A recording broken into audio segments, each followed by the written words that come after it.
స్ఫూర్తిదాయకంగా ఐక్యవేదిక కాకినాడ జిల్లా ప్రజా సదస్సు భారత ఎన్నికల సంఘం పనితీరు ప్రజాస్వామ్యాన్ని బలోపేతం చేసే దిశగా ఉండాలని జేవీవీ వ్యవస్థాపకులు డాక్టర్ వెన్నపూస బ్రహ్మారెడ్డి అన్నారు. ఈరోజు జగ్గంపేట శ్రీ స్వామి వివేకానంద విద్యా సంస్థల్లో ప్రజాస్వామ్య పరిరక్షణ ఐక్యవేదిక కాకినాడ జిల్లా ఆధ్వర్యంలో జిల్లా అధ్యక్షులు డాక్టర్ వమ్మి రఘురాం అధ్యక్షతన జరిగిన జిల్లా స్థాయి ప్రజా సదస్సుకు ప్రధాన ఉపన్యాసకులుగా ఆయన పాల్గొని ప్రసంగించారు. ప్రజాస్వామ్యానికి ఎన్నికలు ఆయుపట్టని, కానీ దురదృష్టవశాత్తు ఎన్నికలను నిష్పక్షపాతంగా నిర్వహించాల్సిన ఎన్నికల కమిషన్ మీద పలు రకాల ఆరోపణలు రావడం, వాటిని సహృదయతతో స్వీకరించి వాస్తవాలను రుజువు చేసి ఎన్నికల ప్రక్రియపై, ఓటర్ లిస్టులపై, ఎన్నికల్లో పోలింగ్ శాతం, వాటి కౌంటింగ్ శాతంలో హెచ్చుతగ్గులు, ఈవీఎంలు, వాటి సంఖ్య తదితర అంశాలపై ఎన్నికల సంఘం స్పందించి ప్రజాస్వామ్యంపై ప్రజలకు నమ్మకం కల్పించకపోవడంతో పలు అనుమానాలు బలపడుతున్నాయని అన్నారు. ఎన్నికల కమిషనర్ల నియామక ప్రక్రియలో 2024లో చట్టం ద్వారా సుప్రీంకోర్టు న్యాయమూర్తి స్థానంలో సీనియర్ మంత్రిని చేర్చడం ఎన్నికల కమిషన్ పై ఉన్న అపోహలు మరింత పెరుగుతున్నాయని అన్నారు. ప్రజాప్రతినిధి ఎన్నికలు అయ్యే వరకే తను పార్టీ మనిషి అని, ఎన్నికైన తర్వాత ప్రజల మనిషి అవ్వాలని, అలా జరగడం లేదు కాబట్టి ప్రజాస్వామ్యాన్ని పరిరక్షించుకోవాలని అన్నారు.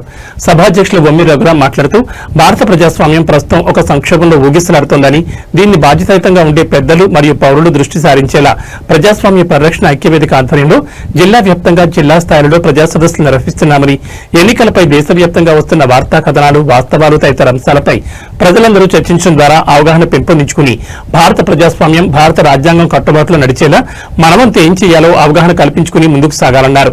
రాష్ట్ర ప్రధాన కార్యదర్శి కౌతారపు ప్రసాద్ మాట్లాడుతూ ఐక్యవేదిక అన్ని రాజకీయ పార్టీలకు సమాన దూరంలో ఉంటుందని, ఏ రాజకీయ పార్టీలకు అనుకూలం మరియు ప్రతికూలం కాదన్నారు. ఐక్యవేదిక కోర్ కమిటీ సభ్యులు జై భారత్ ఫౌండేషన్ జాతీయ కార్యవర్గ లోక్నాథ్ మాట్లాడుతూ ఐక్యవేదిక ఎన్నిక సంస్కరణలు, పాలన వికేంద్రీకరణ, గ్రామ సభల నిర్వహణ, సమాచార హక్కు మీద అవగాహన కల్పిస్తుందన్నారు.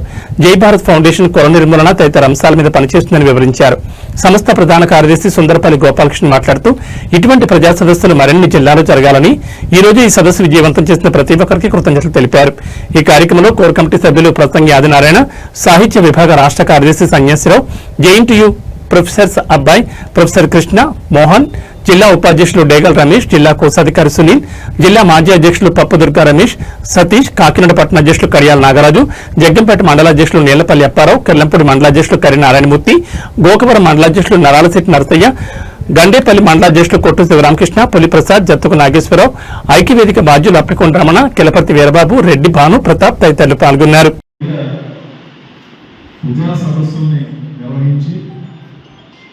ప్రజల్ని చైతన్యవంతం చేయడంతో పాటుగా ఇటువంటి క్లిష్టమైన పరిస్థితుల్లో మనందరం కూడా చర్చించుకుని ఏ రకంగా వ్యవహరించాలి, జరుగుతున్నటువంటి పరిణామాలు ఏ రకంగా స్వీకరించాలి అన్న దాని గురించి అవగాహన కల్పించడానికి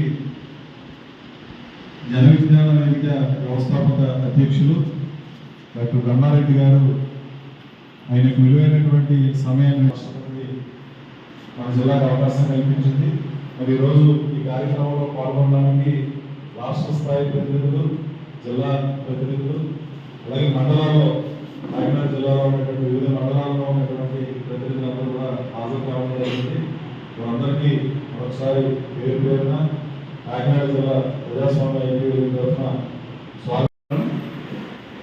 ఈరోజు ఈ కార్యక్రమాన్ని ఈ జిల్లా తరఫున యజ్ఞంపూర్లో జరుపుతున్నాం. ప్రజాస్వామ్య పరిరక్షణ ఐక్యవేదిక తరఫున మేము నిర్వహిస్తున్నాం. ఇందులో జై భారత్ అనే సంస్థ, సత్యాన్వేషణ మండలి అనే సంస్థ, జన విజ్ఞాన వేదిక సంస్థ, ఈ మూడు కలిసి ప్రజాస్వామ్య పరిరక్షణ ఐక్యవేదికని ఏర్పరచుకొని దశాబ్దం పైగా జనంలో పనిచేస్తూ ఉన్నాం.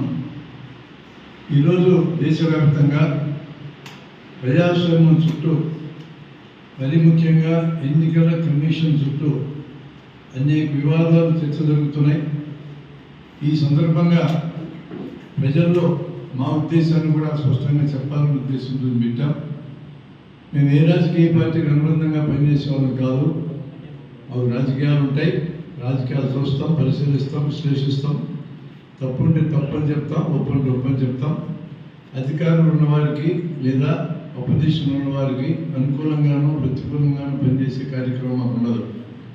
మేము ఉన్నట్టు చూడడానికి మేము ప్రయత్నం చేస్తాం. మేము ఎక్కడైనా తప్పుగా అవగాహన చేసుకుంటే మమ్మల్ని ఎవరైనా సరిదిద్దచ్చు. ఆ ప్రకారం మేము కూడా మార్చుకోవడానికి సిద్ధంగా ఉంటాం. ఎన్నికల కమిషన్ కొత్త చట్టం ప్రకారం ఏర్పడింది. అంతకుముందు ఒక కమిషనర్ చాలా కాలం ఉన్నారు.